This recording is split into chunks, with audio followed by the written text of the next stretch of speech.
হিমিকে নিয়ে এবার মুখ খুললেন জনপ্রিয় অভিনেতা দেব।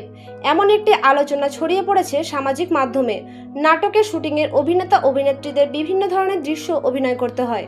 অনেক সময় সেই দৃশ্য নিয়ে দর্শকদের মধ্যে সমালোচনাও তৈরি হয়।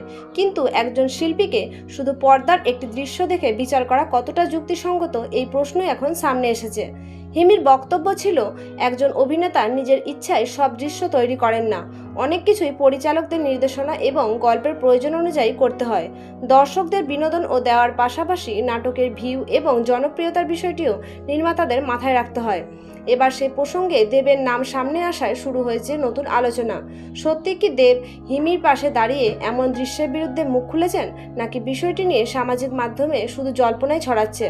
তবে একটি বিষয় মনে রাখা দরকার, পর্দায় একজন শিল্পী যে চরিত্রে অভিনয় করেন সেটাই তার বাস্তব জীবনের পরিচয় নয়। তাই কোনো দৃশ্য পছন্দ না হলে সেটি নিয়ে মতামত দেওয়া যেতে পারে, কিন্তু সেই দৃশ্যের ভিত্তিতে একজন শিল্পীকে ব্যক্তিগতভাবে খারাপ বলা কতটা ঠিক সেটাও ভাবার বিষয়। দেব আসলে কি বলেছেন আর হিমিকে নিয়ে তার বক্তব্য কতটা সত্য তা জানতে হলে পুরো বক্তব্য সামনে আসা পর্যন্ত অপেক্ষা করাই ভালো। ধন্যবাদ।